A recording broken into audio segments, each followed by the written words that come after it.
Good morning students. पिछले video lecture में हमने परावर्ती दूरदर्शी देखी थी। उसमें हमने परावर्ती दूरदर्शी की संरचना बताई थी, उसकी कार्यविधि की बात की थी। कार्यविधि में हमने उसकी प्रतिबिंब रचना की बात की थी कि किस तरीके से दूरस्थ बिंब की प्रतिबिंब रचना होती है परावर्ती दूरदर्शी द्वारा। कैसे दृष्टा को दूरस्थ बिंब स्पष्ट दिखलाई पड़ता है, स्पष्ट व बड़ा दिखलाई पड़ता है किसकी सहायता से? परावर्ती दूरदर्शी की सहायता से। देखिए, दूरस्थ बिंब का ये बड़ा प्रतिबिंब नहीं बनाती है। हाँ, दूरस्थ बिंब का ये जो प्रतिबिंब बनाती है A double dash B double dash, इसके द्वारा नेत्र पर बना दर्शन कोण बढ़ जाता है। इसीलिए दूरस्थ बिंब जो है वो बड़ा दिखलाई पड़ता है इस प्रतिबिंब की फॉर्म में। क्यों? प्रतिबिंब नेत्र के निकट बनता है, नेत्र के निकट बना ये प्रतिबिंब नेत्र पर बड़ा दर्शन कोण अंतरित करता है। किसकी तुलना में? बिना यंत्र के जब हम इस दूरस्थ बिंब को सीधे ही नेत्र से देखें तब जो दर्शन कोण बनता है अल्फा, उसकी तुलना में जब इस दूरदर्शी की सहायता से हम दूरस्थ बिंब को देखेंगे तो जो प्रतिबिंब बनेगा A double dash B double dash, वो नेत्र पर जो दर्शन कोण बनाता है बीटा, वो अल्फा की तुलना में बड़ा होता है। इट मीन्स यहाँ कोणीय आवर्धन होता है, कोणीय आवर्धन होता है। अल्फा की तुलना में बीटा बड़ा मिलता है। इसीलिए दृष्टा को दूरस्थ बिंब जो है वो स्पष्ट व बड़ा दिखलाई पड़ जाता है। हालांकि दूरस्थ बिंब का बिंब से बड़ा प्रतिबिंब यहाँ नहीं बनता है, लेकिन फिर भी दूरस्थ बिंब बड़ा व स्पष्ट दिख जाता है। क्यों? रीजन मैंने बता दिया है। नेत्र के निकट बनता है प्रतिबिंब, और निकट बना प्रतिबिंब नेत्र पर बड़ा दर्शन कोण बनाता है। ये कोणीय आवर्धन क्षमता m के मैंने दोनों केसेज में सूत्र बता दिए थे आपको। ये सूत्र वही हैं जो कि हमने अपवर्ती दूरदर्शी के लिए दोनों केसेज में बताए हैं।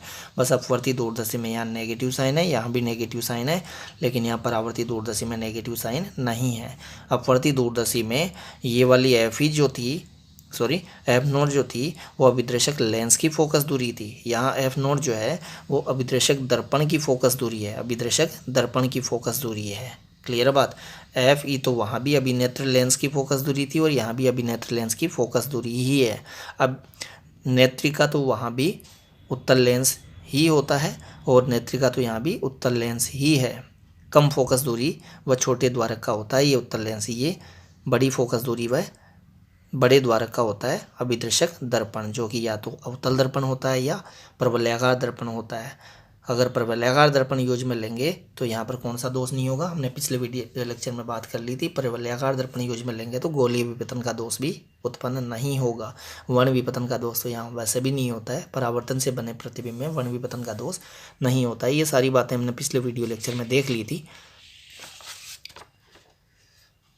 आज के इस वीडियो लेक्चर में हम परावर्ती दूरदर्शी एवं अपवर्ती दूरदर्शी की तुलना करेंगे।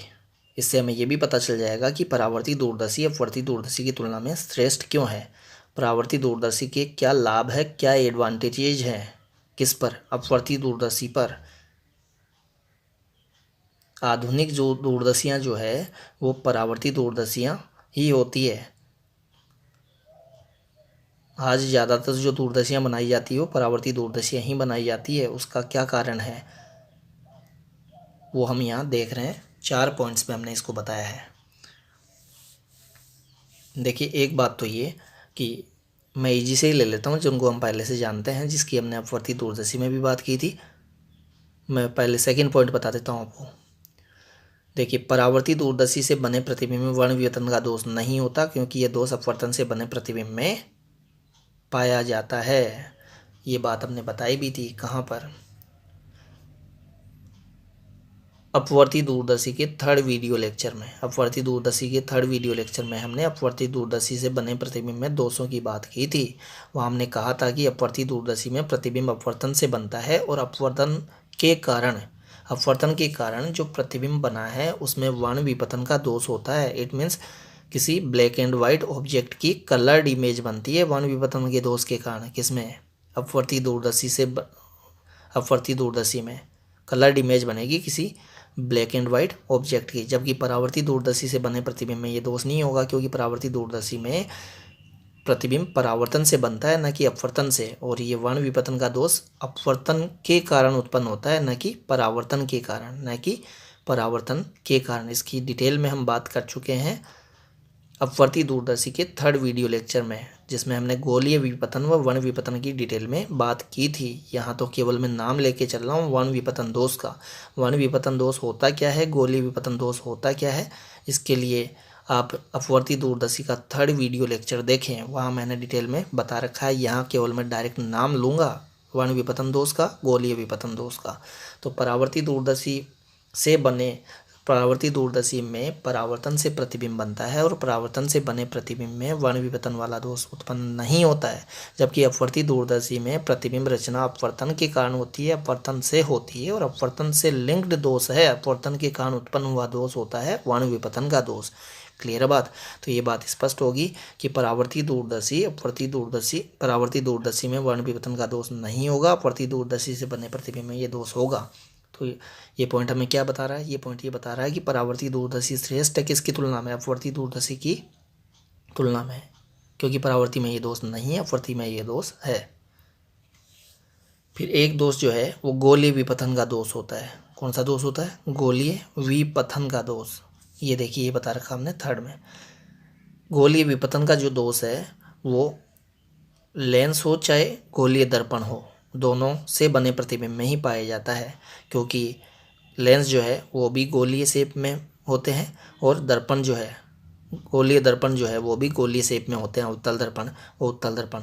यहाँ हमने अवतल दर्पण यूज में लिया था परावर्ती दूरदर्शी में, तो अवतल दर्पण जो है वो भी गोलीय शेप में है। और अपवर्ती दूरदर्शी में हम बड़े द्वारक का उत्तल लेंस यूज में लेते हैं, तो उत्तल लेंस के पृष्ठ भी गोलीय शेप में होते हैं। तो गोलीय शेप के कारण उत्पन्न हुआ दोष होता है गोलीय विपतन का दोष, जिसमें हमने कहा था कि सीमांत किरणों के लिए फोकस दूरी कुछ और होती है और उपाक्षीय किरणों के लिए कुछ फोकस दूरी और होती है। तो लेंस या दर्पण पर आकर समांतर आपतित होने वाला प्रकाश पुंज जो है, उस प्रकाश पुंज की सीमांत किरणें कहीं और फोकसित होती है और उपाक्षीय किरणें किसी दूसरे बिंदु पर फोकसित होती है। तो सभी समांतर प्रकाश किरणें एक बिंदु पर फोकसित नहीं हो पाती है। इस दोष की हमने डिटेल में बात की है अपवर्ती दूरदर्शी के 3rd वीडियो लेक्चर में, जिसमें हमने गोलीय विपतन व वर्ण विपतन की डिटेल में बात की है। तो वहाँ आप देख सकते हैं क्या होता है गोलीय विपतन का दोष। यहाँ मैं आपको बता देता हूँ कि अपवर्ती दूरदर्शी से बने प्रतिबिंब में भी ये दोष होता है, परावर्ती दूरदर्शी से बने प्रतिबिंब में भी ये दोष होता है। कब? जब परावर्ती दूरदर्शी में अभिदृश्यक के रूप में आप अवतल दर्पण यूज में लेवें। अभिदृश्यक अवतल दर्पण युक्त परावर्ती दूरदर्शी में गोलीय विपतन का दोष होगा। लेकिन अगर आप अभिदृश्यक परवलयाकार दर्पण युक्त परावर्ती दूरदर्शी लेवें, इट मीन्स अवतल दर्पण के स्थान पर अभिदृश्यक के रूप में परावर्ती दूरदर्शी में परवलयाकार दर्पण यूज में लेवें, तो फिर गोलीय विपतन का दोष नहीं होगा, क्योंकि परवलयाकार दर्पण परवलय की शेप में होता है, पैराबोला की शेप में होता है, गोलीय शेप नहीं होती उसकी। क्लियर बात? तो सारी अपने पर आपतित सारी प्रकाश किरणों को एक ही बिंदु पर फोकसित करवाएगा, अलग अलग बिंदुओं पर नहीं, जैसा कि गोलीय दर्पण अवतल दर्पण करवाता है। तो अपवर्ती दूरदर्शी से बने प्रतिबिंब में गोलीय विपतन वाला दोष होगा, जबकि परावर्ती दूरदर्शी से बने प्रतिबिंब में ये दोष हो भी सकता है और नहीं भी। अगर अवतल दर्पण यूज में लेंगे तो होगा, लेकिन अगर आपको उस दोष को दूर करना है तो आप परवलयाकार दर्पण यूज में लीजिए अवतल दर्पण के स्थान पर। क्लियर है बात? तो यहाँ भी परावर्ती दूरदर्शी श्रेष्ठ होगी इसकी तुलना में, अपवर्ती दूरदर्शी की तुलना में, क्योंकि अपवर्ती में तो ये दोष होगा, लेकिन परावर्ती में इस दोष को रिमूव भी किया जा सकता है परवलयाकार दर्पण के उपयोग द्वारा। क्लियर है बात? फिर 4th देखिए, 4th में हमने बताया है कि परावर्ती दूरदर्शी से बना प्रतिबिंब अपवर्ती दूरदर्शी से बने प्रतिबिंब की तुलना में क्या होगा? ज़्यादा चमकीला होगा। ज़्यादा चमकीला क्यों होगा? उसका कारण ये है कि अपवर्तित किरणें जो है वो लेंस के अंदर से गुजरती है। अपवर्ती दूरदर्शी में प्रतिबिंब देखिए अपवर्तन से बनता है। ये अपवर्ती दूरदर्शी द्वारा प्रतिबिंब निर्माण का किरण आरेख जो है वो मैंने आपको दिखाया है। देखिए, दूरस्थ वस्तु से जो प्रकाश किरणें आ रही है उनको लेंस के अंदर से भी गुजर कर जाना पड़ रहा है, लेंस के अंदर से भी गुजर कर नेत्र तक जाना पड़ रहा है। तो लेंस के अंदर से जब ये प्रकाश किरणें गुजरती है तो लेंस का जो पदार्थ है, लेंस का पदार्थ क्या होता है? कांच। तो लेंस का जो पदार्थ है, जो कांच है, वो कांच इन प्रकाश किरणों के कुछ अंश को अवशोषित भी कर लेता है। इट मीन्स इनकी तीव्रता को थोड़ा कम कर देता है। जब कांच से गुजरती है प्रकाश किरणें, कांच से 2 बार गुजरेगी, एक बार इस वाले लेंस से, एक बार इस वाले लेंस से, तो कांच से गुजरकर जब नेत्र तक पहुंचेगी, दृष्टा के नेत्र तक पहुंचेगी, तो प्रकाश की तीव्रता कम हो जाएगी, क्योंकि अवशोषण हो जाएगा। इस कांच के भीतर प्रकाश की कुछ मात्रा का अवशोषण भी हो जाएगा। तो अवशोषण के पश्चात नेत्र में प्रवेश करेगी प्रकाश किरणें। तो नेत्र से दृष्टा जब इस अंतिम प्रतिबिंब A double dash B double dash को देखेगा, तो ये अंतिम प्रतिबिंब A double dash B double dash जो है वो कम चमकीला दिखाई देगा। किसकी तुलना में कम? परावर्ती दूरदर्शी में जो प्रतिबिंब बनता है A double dash B double dash, उसकी तुलना में कम चमकीला दिखाई देगा अपवर्ती दूरदर्शी में बना प्रतिबिंब। देखिए यहाँ प्रतिबिंब जो है परावर्ती दूरदर्शी में, न्यूटन की परावर्ती दूरदर्शी है, इस परावर्ती दूरदर्शी से जो प्रतिबिंब हमें मिलेगा वो अपवर्ती दूरदर्शी से जो प्रतिबिंब मिला था हमें A double dash B double dash, उसकी तुलना में ये प्रतिबिंब ज़्यादा चमकीला दिखेगा। किसको? दृष्टा को। क्यों? क्योंकि यहाँ प्रतिबिंब किससे बना है? परावर्तन से बना है। हालांकि यहाँ अपवर्तन भी हुआ है, इट मीन्स यहाँ लेंस के अंदर से भी प्रकाश किरणें गुजरी है, तो यहाँ एक बार ही अवशोषण होगा, जबकि उसमें तो दोनों लेंसों में अवशोषण हो रहा था। यहाँ परावर्तन में अवशोषण होगा भी तो न के बराबर। क्यों? प्रकाश किरणें आएगी, इस कांच के परस्पर, इस दर्पण के परस्पर टकराएगी और टकरा कर रिटर्न हो जाएगी, वो कांच के अंदर प्रवेश नहीं करेगी, कांच के अंदर प्रवेश नहीं करेगी। हाँ, यहाँ आपतन बिंदु पर आंशिक अवशोषण भी हो सकता है, थोड़ा बहुत अवशोषण हो सकता है, लेकिन उतना अवशोषण तो नहीं होगा ना जितना उस लेंस के अंदर से जब प्रकाश गुजरता है, तब लेंस के अंदर का जो कांच है वो जितना अवशोषित करेगा उतना अवशोषण तो यहाँ होगा नहीं, कमी होगा। यहाँ भी होगा तो भी कमी होगा, क्योंकि टकरा कर वापस लौट आती है, कांच के अंदर तो प्रवेश करती ही नहीं है। हाँ, यहाँ ज़रूर हो सकता है, लेकिन यहाँ लेंस एक ही तो है, उसमें तो 2 लेंस थे, तो दोनों लेंसों में अवशोषण हो रहा था जब प्रकाश कांच के भीतर से गुजर रहा था, लेंसों के भीतर से गुजर रहा था। क्लियर है बात? तो यहाँ प्रतिबिंब जो बनेगा वो अपेक्षाकृत ज़्यादा चमकीला बनेगा, वहाँ बने प्रतिबिंब की तुलना में अपवर्ती प्रतिबिंब दूरदर्शी से जो प्रतिबिंब मिलता है हमें, वो प्रतिबिंब अपेक्षाकृत कम चमकीला दिखता है, ये प्रतिबिंब अपेक्षाकृत ज़्यादा चमकीला दिखेगा। तो यही बात बता रखी है हमने कंपैरिजन के 4th पॉइंट में। कंपेयर कर रहे हैं हम परावर्ती दूरदर्शी हम अपवर्ती दूरदर्शी को। क्लियर बात? बोर्ड एग्जाम में पूछा जाता है कि परावर्ती दूरदर्शी किस तरीके से श्रेष्ठ है अपवर्ती दूरदर्शी की तुलना में, तो आपको ये बातें सारी पता होनी चाहिए। क्लियर बात? तो ये 4th पॉइंट हो गया। देखिए 3rd में हमने कहा कि परावर्ती दूरदर्शी से बने प्रतिबिंब में वर्णविपतन का दोष नहीं होता, जबकि अपवर्ती दूरदर्शी से बने प्रतिबिंब में ये दोष होता है। यहाँ हमने कहा कि परावर्ती दूरदर्शी से बने प्रतिबिंब में गोलीय विपतन का दोष अगर हम प्रवलयाकार दर्पण यूज में लेवें तो नहीं पाया जाएगा, जबकि अपवर्ती दूरदर्शी में ये दोष होगा। फिर यहाँ हमने बताया परावर्ती दूरदर्शी से बना प्रतिबिंब अपेक्षाकृत ज़्यादा चमकीला बनेगा, जबकि अपवर्ती दूरदर्शी से बना प्रतिबिंब अपेक्षाकृत कम चमकीला बनेगा। क्लियर बात? तीनों ही पॉइंट्स में हमने परावर्ती दूरदर्शी की श्रेष्ठता बताई है। किस पर श्रेष्ठता? अपवर्ती दूरदर्शी पर श्रेष्ठता। यहाँ ये वाला जो पैराग्राफ है इसमें हमने आंतरिक संरचनात्मक विकृति की बात की है। अपवर्ती दूरदर्शी में जो 2 लेंस है, अभिदर्शक लेंस व अभिनेत्र लेंस, अब वो लेंस कांच से बने हैं, तो कांच के अंदर आंतरिक संरचनात्मक विकृति भी उत्पन्न हो सकती है। कब? निर्माण के समय, जब लेंसों का निर्माण किया जाता है तो उनमें कुछ संरचनात्मक दोष भी उत्पन्न हो सकता है। तो अपवर्ती दूरदर्शी में जब प्रतिबिंब बनता है तो किरणों को कहाँ से गुजरना होता है? लेंसों के अंदर से गुजरना होता है। तो इस लेंसों के अंदर, यहाँ कांच के अंदर कोई संरचनात्मक विकृति रह गई तो उस संरचनात्मक विकृति के कारण भी इस प्रकाश किरण का पथ विचलित होगा। क्लियर बात? तो आंतरिक संरचनात्मक विकृति जो है इस कांच के अंदर की, वो भी प्रतिबिंब रचना को प्रभावित करेगी। क्लियर बात? अब वो इस लेंस की आंतरिक संरचनात्मक विकृति भी प्रभावित करेगी और इस लेंस की भी, क्योंकि दोनों लेंसों के अंदर से ही प्रकाश किरणों को गुजरना होता है। जबकि परावर्तन में परावर्ती दूरदर्शी जो है उसमें प्रतिबिंब जो है वो परावर्तन से बनता है। यहाँ अभिदर्शक लेंस नहीं है, अभिदर्शक दर्पण है, तो परावर्तन से प्रतिबिंब बनेगा। और परावर्तन में हम जानते हैं कि प्रकाश किरण दूसरे माध्यम में प्रवेश नहीं करती है, आती है, टकराती है और टकराकर वापस रिटर्न हो जाती है। तो कांच के अंदर की संरचनात्मक विकृति, कांच के अंदर के संरचनात्मक दोष का प्रतिबिंब रचना पर कोई प्रभाव नहीं पड़ेगा। तो यहाँ प्रतिबिंब रचना पर कांच के अंदर की विकृति का अभिदर्शक दर्पण का जो कांच है उस कांच के अंदर की संरचनात्मक विकृति का कोई प्रभाव नहीं पड़ता, जबकि वहाँ अभिदर्शक लेंस है और लेंस के अंदर जो संरचनात्मक विकृति रह जाएगी निर्माण के दौरान उसका प्रभाव पड़ेगा प्रतिबिंब रचना पर। क्लियर बात, वो बता रखी है हमने यहाँ इस पैराग्राफ में। फिर देखिए फर्स्ट पॉइंट जो है उसमें हमने ये बता रखा है कि अगर हम बड़े द्वारक का उत्तल लेंस यूज में लें अभिदर्शक के रूप में, किसमें, अपवर्ती दूरदर्शी में। अपवर्ती दूरदर्शी में हम जानते हैं बड़े द्वारक का अभिदर्शक उत्तल लेंस होता है। अब वो बड़े द्वारक का लेना ही होता है हमें, दो कारण है उसके, क्योंकि बड़े द्वारक का नहीं लेंगे आप तो दूरस्थ वस्तु से आने वाली ज़्यादा प्रकाश किरणों से प्रतिबिंब नहीं बनेगा, और बड़े द्वारक का लेंगे तो दूरस्थ वस्तु से आने वाली ज़्यादा प्रकाश किरणों से प्रतिबिंब बनेगा, क्योंकि बड़ा द्वारक ज़्यादा प्रकाश किरणों को अपने अंदर प्रविष्ट होने देगा, छोटा द्वारक कम प्रकाश किरणों को अपने अंदर प्रविष्ट होने देगा। तो दूरस्थ वस्तु की ओर जिस लेंस को आप रख रहे हैं, इट मीन्स अभिदर्शक लेंस, तो अभिदर्शक लेंस का द्वारक बड़ा लिया ही जाएगा किसमें, अपवर्ती दूरदर्शी में।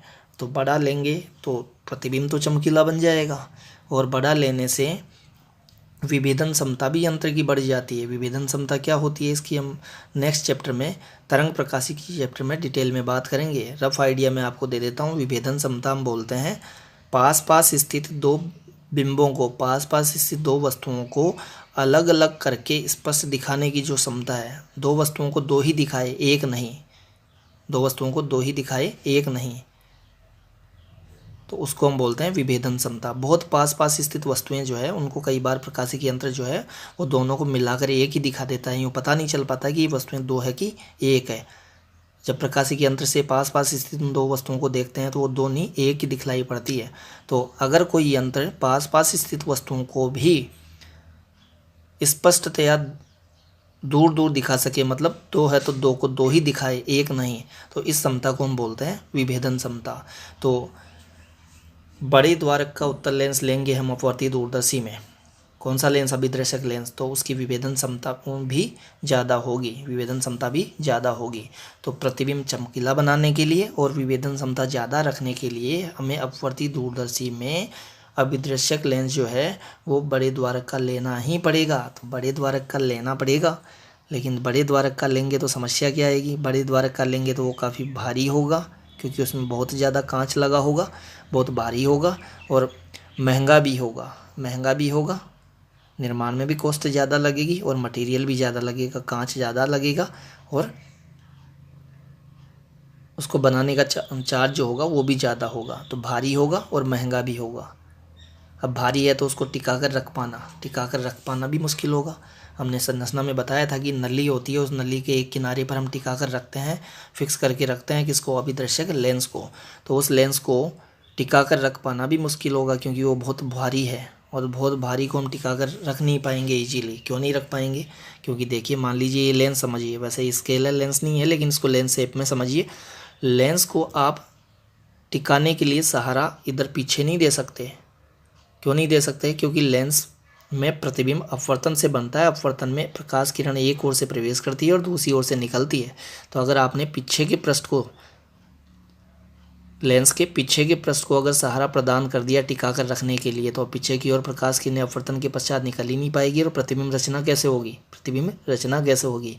तो आपको इस वाले दोनों पृष्ठों पर तो आप सहारा दे नहीं सकते, ना तो इस पृष्ठ पर और ना इस पृष्ठ पर। आपको सहारा केवल कहाँ देना होगा उसको टिका कर रखने के लिए, इसके किनारों पर। तो भारी है और भारी को आप किनारों पर सहारा देकर टिका कर रखेंगे, तो इतने भारी को किनारों पर सहारा देकर टिका कर रख पाना बहुत मुश्किल काम होता है। जबकि ये समस्या किसके साथ नहीं है, ये समस्या परावर्ती दूरदर्शी में बड़े द्वारक का जो हम अवतल दर्पण यूज में लेते हैं या प्रबलाकार दर्पण यूज में लेते हैं उसके साथ ये समस्या नहीं है। क्योंकि दर्पण के पीछे वाले पार्ट पर, तो पीछे वाली सरफेस पर तो हम जानते हैं वैसे ही अपारदर्शी लेपन होता है। तो उस पूरे अपारदर्शी लेपन युक्त पृष्ठ को सहारा प्रदान किया जा सकता है दर्पण को टिकाने हेतु, क्योंकि दर्पण में तो प्रकाश किरणें एक ओर से आएगी, यहाँ टकराएगी और टकराकर वापस रिटर्न होकर प्रतिबिंब रचना करेगी, वो दूसरी ओर पीछे की ओर निकलेगी नहीं। तो पीछे के पूरे पृष्ठ को सहारा प्रदान किया जा सकता है। तो लेंस को तो आप पीछे के पृष्ठ पर या किसी भी पृष्ठ पर उसको सहारा नहीं दे सकते, आपको किनारों पर ही सहारा देकर टिका कर रखना होगा, जबकि दर्पण को आप पीछे के पूरे पृष्ठ को सहारा देकर टिका कर रख सकते हैं। तो इसको टिका कर रख पाना भी आसान होता है। ये लेंस की तुलना में सस्ता भी पड़ता है। लेंस महंगा होता है, ये सस्ता होगा, लेंस भारी होगा, और ये बड़े द्वारक का भी हम लेंगे तो उसकी तुलना में हल्का ही होगा। लेंस आप बड़े द्वारक का लेंगे अपवर्ती दूरदर्शी में तो वो काफ़ी भारी होगा। दर्पण आप बड़े द्वारक का लेंगे परावर्ती दूरदर्शी में तो उसकी तुलना में हल्का ही होगा, हल्का ही होगा, क्योंकि दर्पण निर्माण में कम कांच लगेगा, जबकि लेंस निर्माण में ज़्यादा कांच लगेगा, बहुत ज़्यादा कांच लगेगा दर्पण निर्माण की तुलना में। तो क्लियर बात। तो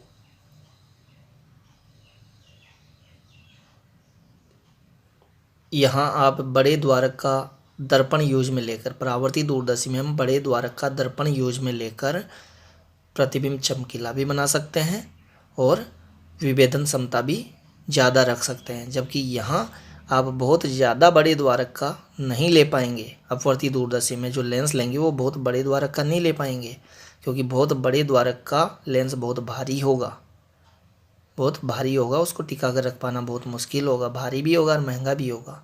तो यहाँ वो उतना भारी नहीं होगा जितना कि लेंस भारी होगा। भारी तो ये भी होगा लेकिन उतना भारी थोड़ा ना होगा जितना लेंस भारी होगा। क्लियर बात। और फिर भारी भी अगर ये होता है तो इसको ईजिली पूरे पीछे के पृष्ठ पर सहारा देकर टिका कर हम रख सकते हैं। पूरे पीछे के पृष्ठ को सपोर्ट प्रोवाइड करवाया जा सकता है। दर्पण के केस में, लेंस के केस में आपको किनारों पर ही सपोर्ट प्रोवाइड करना होगा उसको टिका कर रखने के लिए नली में। क्लियर बात। तो ये 4 पॉइंट्स में मैंने परावर्ती दूरदर्शी की श्रेष्ठता साबित की है अपवर्ती दूरदर्शी पर।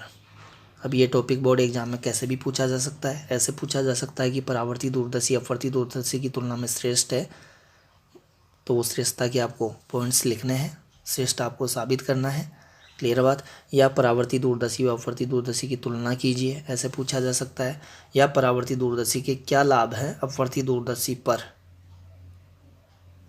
ऐसे पूछा जा सकता है। तो किसी भी तरीके से पूछा जाए आपको ये सारी चीज़ें पता होनी चाहिए। वीडियो को पॉज करके आप इसको रीड कर सकते हैं।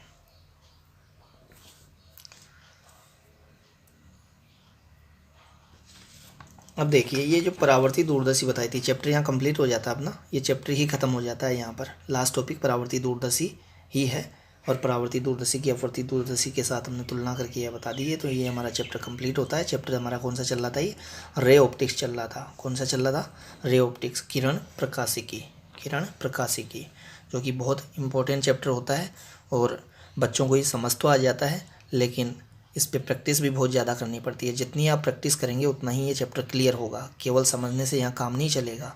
समझना फर्स्ट स्टेप है, लेकिन इसकी प्रैक्टिस सेकंड स्टेप है। दोनों स्टेप्स जो बच्चा कंप्लीट करेगा वही बोर्ड एग्जाम में इसको लिख पाएगा। अदरवाइज ये चैप्टर समझ तो आ जाएगा, बच्चे को लगेगा भी ऐसे कि मुझे ये समझ में आ गया, लेकिन एग्ज़ाम जब देने बैठेगा, लिखने जब बैठेगा तो उससे कुछ भी लिखा नहीं जा सकेगा। तो बच्चे अक्सर इस चैप्टर के बारे में बोलते भी हैं कि सर ये समझ तो आ गया, आपने जब समझाया था समझ भी आ गया था, हमने जब पढ़ा तो हमें भी समझ आ गया, लेकिन जब हम इसको लिखने बैठते हैं, जब एग्ज़ाम देने बैठते हैं, जब टेस्ट देने बैठते हैं तो हम इसको लिख नहीं पाते हैं। तो लिखने वाली प्रॉब्लम दूर कब होगी, जब आप इसकी प्रैक्टिस करेंगे। इसको समझने के बाद में बिना देखे इसके जो किरण आरेख है, रे डायग्राम है, वो सब बना के देखेंगे और इसकी जो लैंग्वेज है उसको लिख के देखेंगे, तब होगा। बिना देखे लिखिए, बिना देखे डायग्राम बनाइए। अब आप बोलेंगे सर इतना लिखना पॉसिबल कैसे होगा, इतना बड़ा चैप्टर है ये, काफ़ी बड़ा चैप्टर है ये, तो इतना लिखना पॉसिबल नहीं होता है। तो आप टॉपिक लर्न करने के बाद में, टॉपिक याद करने के बाद में आंख बंद करिए और उसको मन में रिवाइज करके देखिए। डायग्राम जो है, किरण चित्र जो है, उसको तो रफ में बना के देखिए, और वो जो उसकी लैंग्वेज और जो उसकी थ्योरी है, जो उसका एक्सप्लेनेशन है, उसको आप आंख बंद करके मन में रिवाइज करके देखिए, रिकॉल करके देखिए। अगर आप बिना देखे उसको मन में बोल पाते हैं तो आप बिना देखे उसको लिख भी पाएंगे बोर्ड एग्जाम में या टेस्ट में। क्लियर बात। तो इसी तरीके से आपको करना है। जिन भी चैप्टर्स में आपको ये प्रॉब्लम आती है कि सर हमें याद तो हो जाता है, आपने समझाया था तो समझ भी आ गया, हमने जब पढ़ा तब जब हमने उसको घर पे रिवाइज किया तो हमें वहाँ भी समझ में आ गया, लेकिन हम इसको लिख नहीं पा रहे हैं, तो ये प्रॉब्लम किसकी है? ये प्रॉब्लम है आपकी प्रैक्टिस की कमी की। आपने पढ़ तो लिया, उसको समझ भी लिया, लेकिन उसको याद नहीं किया। समझना एक अलग बात है, उसको याद करना दूसरी बात है। क्लियर है बात? तो ये दोनों स्टेप आप कंप्लीट करेंगे तभी होगा। आपको उसको समझना भी है और उसको लर्न भी करना है। It means understanding plus learning, ये दोनों स्टेप जब कंप्लीट होंगे तभी आप एग्ज़ाम में अच्छा परफॉर्म कर पाएंगे, अदरवाइज़ नहीं। कुछ बच्चे क्या है, इसको समझ लेते हैं और मान लेते हैं कि अब मैं लिख पाऊँगा, तो समझने के बाद भी आप नहीं लिख पाएंगे, नहीं लिख पाएंगे। बहुत सारे चैप्टर्स फिजिक्स में ऐसे हैं जिनको आपने समझ लिया तो लिख भी पाएंगे, लेकिन कुछ चैप्टर्स ऐसे भी हैं जिनको आपने समझ लिया तो भी नहीं लिख पाएंगे। उनमें आपको उनको याद भी करना होगा, समझने के पश्चात उनको याद भी करना होगा, लर्न भी करना होगा। क्लियर है बात? तो वो आपको चैप्टर्स आइडेंटिफाई करने होंगे कि कौन सा चैप्टर जो है वो, उसमें केवल समझने से ही काम चल जाएगा, उसमें ज़्यादा लर्न करने की ज़रूरत नहीं होती है। जबकि कुछ चैप्टर्स ऐसे भी हैं जिनमें समझने से काम नहीं चलेगा, उनको आपको लर्न भी करना होगा। इट मीन्स इक्वल वेटेज हो सकता है उनमें, हो सकता है 50% हो उसमें अंडरस्टैंडिंग का वेटेज और 50% हो उसमें लर्निंग का वेटेज। अंडरस्टैंडिंग से वहाँ काम नहीं चलेगा, लर्निंग से भी काम चलेगा, दोनों ही आपको करने होंगे। तो ये चैप्टर ऐसा ही है, इसमें आपको अंडरस्टैंडिंग के साथ लर्निंग भी करनी होगी। केवल लर्निंग से भी काम नहीं चलेगा, अगर इसकी आप प्रैक्टिस ही कर लें, आपको समझ कुछ आ नहीं रहा है तो नहीं होगा ये चैप्टर, फिर आपको याद भी नहीं होगा। याद तभी होगा जब समझ में आ गया है, तो पहले इसको समझिए फिर इसको याद करिए। देखिए, ये न्यूटन की परावर्ती दूरदर्शी की बात थी जिसकी हमने बात कर ली है। अब मैं कैसेग्रेन परावर्ती दूरदर्शी की बात कर रहा हूँ, जो कि हमने बताई नहीं है यहाँ पर, क्योंकि वो थी नहीं अपने कोर्स में। फिर भी मैं आपको दिखा देता हूँ, बुक में एक गिवन है।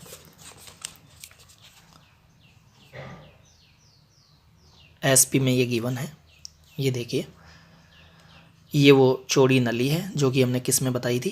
परावर्ती दूरदर्शी में बताइए। परावर्ती दूरदर्शी की ये चौड़ी नली है और ये अवतल दर्पण है, लेकिन इस अवतल दर्पण के मध्य भाग में यहाँ पर एक छिद्र रखा है हमने, एक छिद्र है। ये छिद्र क्यों है? देखिए, 1 मिनट प्लीज।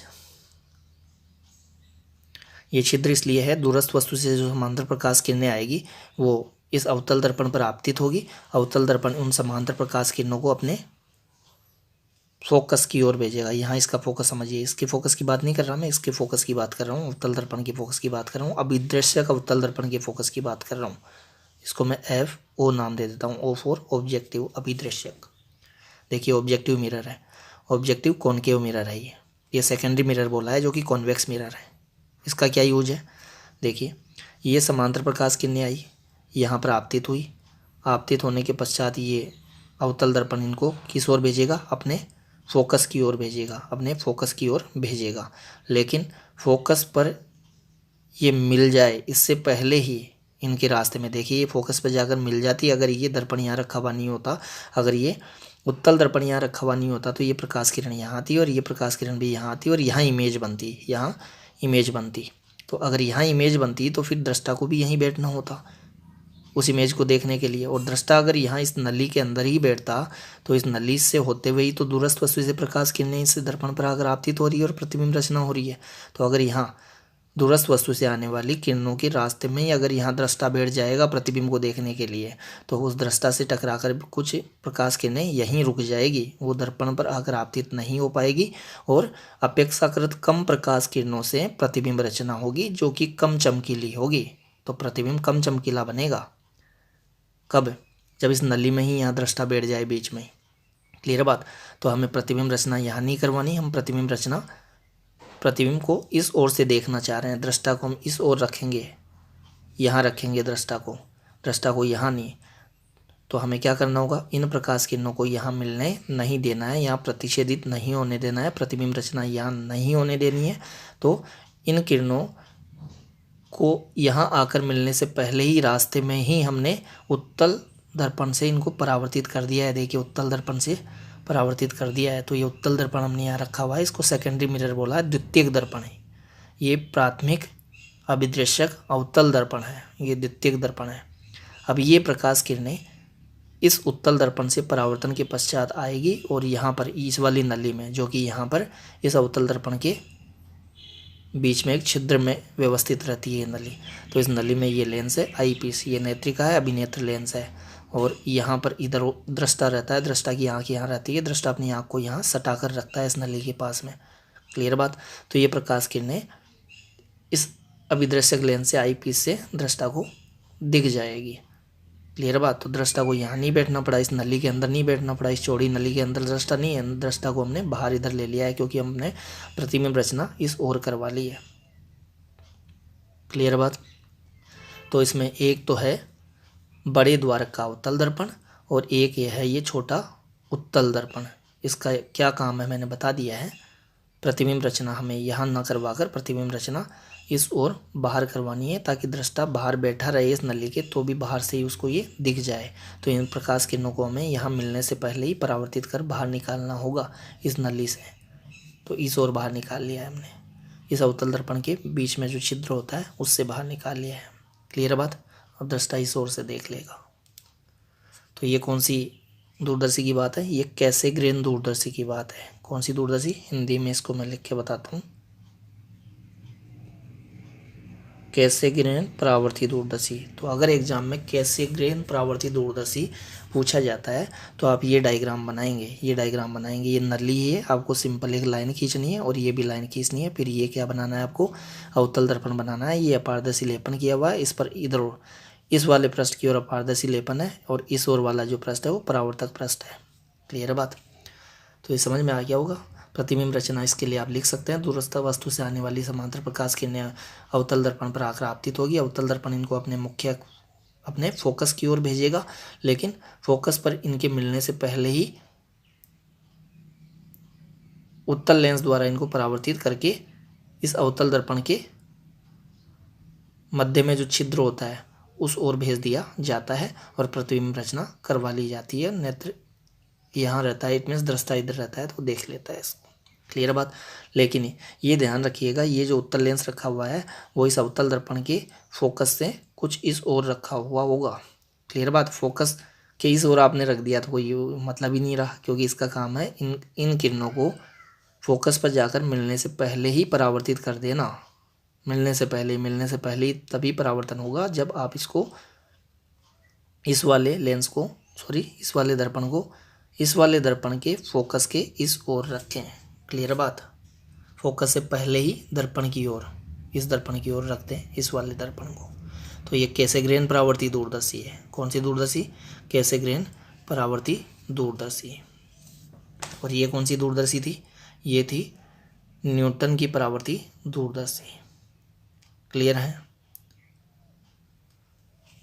तो कैसेग्रेन परावर्ती दूरदर्शी पूछा जाए चाहे न्यूटन की परावर्ती दूरदर्शी पूछी जाए, आपको लिखना वही है जो मैंने बता दिया है। प्रतिबिंब रचना आपको यहाँ अलग तरीके से लिखनी थी और इसमें कैसेग्रेन में आप थोड़ा अलग तरीके से लिखेंगे, लेकिन इजीली लिख सकते हैं। पूरा चैप्टर कंप्लीट हो गया है। अब आपके लिए छोटी मोटी बातें हैं, इनको इजीली आप लिख सकते हैं। क्लियर है।